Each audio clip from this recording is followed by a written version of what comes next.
मशहूर गीतकार मनोज मुंतशिर का मानना है कि अगर बॉलीवुड में ड्रग्स की गंदगी है तो उसे जरूर साफ करना चाहिए। ड्रग्स पर, स्टार वॉर पर क्या कहना है मनोज का, सुनिए।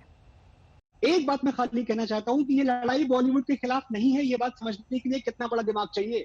कौन सा रॉकेट साइंस है, इतनी आसान सी बात समझना कि ये लड़ाई बॉलीवुड के खिलाफ नहीं है, ये लड़ाई ड्रग्स के खिलाफ है। Drugs, DRUGS। और अगर ड्रग संसद में पाए जाएं, मंदिर में पाए जाएं, मस्जिद में पाए जाएं, दरगाह में पाए जाएं, बॉलीवुड में पाए जाएं, कहीं भी पाए जाएं, तो वो गैर कानूनी, उनके खिलाफ कार्रवाई होनी चाहिए। ये क्यों समझ में नहीं आ रहा है? क्या आप मानते हैं बॉलीवुड में ड्रग्स हैं? वो एक हिस्सा बन चुके हैं उसका, जैसा ये इशारा कर रहे थे अभी कि हॉलीवुड में भी होता है, यहां होता है तो क्या हो गया? नहीं होता है हॉलीवुड में। ये तो निहायत ही गलत बात है कि हॉलीवुड में होता है तो यहां भी होना चाहिए। मतलब आप समझ रहे हैं किन की बात कर रहे हैं रोहित जी? हम बात कर रहे हैं उन स्टार्स की जिनको हजारों लाखों लोग फॉलो करते हैं। झारखंड से लेके, बिहार से लेके, उत्तर प्रदेश से लेके, मेरे लखनऊ से लेके हजारों लाखों लोग इन स्टार्स को देखते हैं, इनके जैसा बनना चाहते हैं, इनकी कहानियां पढ़ते हैं अखबारों में। ये जो एग्जाम्पल सेट कर रहे हैं कि है तो कौन सी बड़ी बात हो गई, अगर थोड़ी वीड ले ली, ये तो मतलब भगवान की बूटी है, शंकर जी की बूटी है। इस तरह की बेहुदा बातें करके कौन सा एग्जाम्पल सेट कर रहे हैं ये लोग? अगर है, मैं नहीं जानता बॉलीवुड में ड्रग कितना है। मैं कभी किसी पार्टी का हिस्सा नहीं रहा हूं। मैं अपनी खुद की फिल्मों के म्यूजिक रिलीज में नहीं जाता, मैं उनके लॉन्चेस में नहीं जाता, मैं किसी पार्टी में नहीं जाता। मैंने नहीं देखा है अपनी आंखों से। लेकिन अगर ऐसा है तो इसको दुनिया में कोई जस्टिफाई नहीं कर सकता। इसको जस्टिफाई करने वाला कानून का दुश्मन है, देश का दुश्मन है, मेरे बॉलीवुड का दुश्मन है। मुझे अपने बॉलीवुड पे नाज है। और ये जो आपकी शिवसेना कहती है कि बॉलीवुड तो गंगा है, अरे भाई, गंगा में गंदी मछलियां नहीं होती क्या? वो गंगा इसलिए पवित्र है क्योंकि उससे गंदी मछलियां निकाल के बाहर फेंकी जाती हैं। अगर आप इस गंगा की पवित्रता, इसकी शुचिता, इसकी प्योरिटी, इसकी एसेंस बनाए रखना चाहते हैं तो इस गंगा से गंदी मछलियां, गंदे घड़ियाल निकाल के बाहर फेंकिए। इसमें क्या एतराज है किसी को?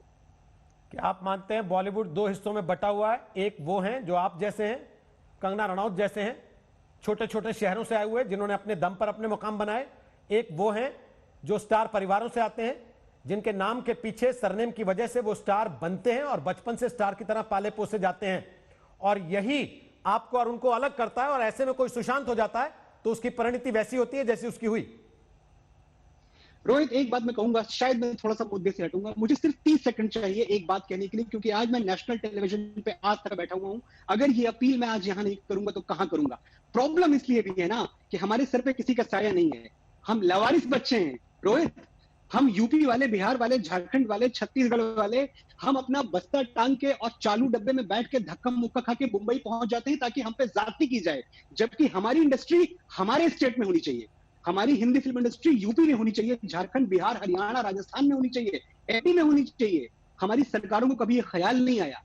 पूरे भारत का आप नक्शा उठा के देख लीजिए, सिनेमैटिक मैप जिसकी बात मैं कर रहा हूं, देश के किसी भी कोने में जो सिनेमा है वो वहां की भाषा से जुड़ा हुआ है। तमिल फिल्में कहां बनती हैं? तमिलनाडु में, चेन्नई में। तेलुगु फिल्में कहां बनती हैं? तेलंगाना में। और हिंदी फिल्में कहां बनती हैं? महाराष्ट्र में। ये क्या बात हुई? हिंदी फिल्में उत्तर प्रदेश में क्यों नहीं बन सकती?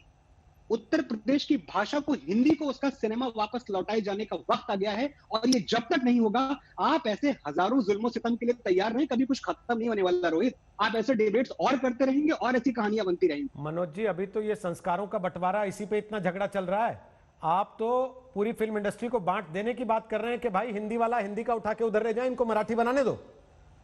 नहीं नहीं नहीं नहीं, मैं बांट नहीं रहा हूं। मैं बिल्कुल ये नहीं कह रहा हूं। मैं खाली ये कह रहा हूं कि एक ऑप्शन हमारे लिए वहां भी खुला होना चाहिए। मैं जय महाराष्ट्र बोलने वालों में सबसे आगे हूं।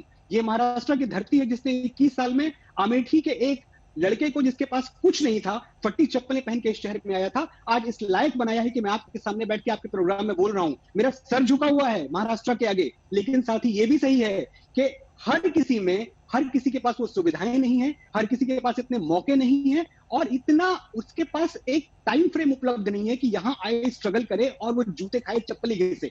तो क्यों ना एक मौका दिया जाए कि आपकी भाषा को आपका सिनेमा दिया जाए? ये क्यों नहीं हो सकता? इसमें कौन सी मैंने ऐसी बात उठा दी जो कि इस लायक नहीं है कि की जाए?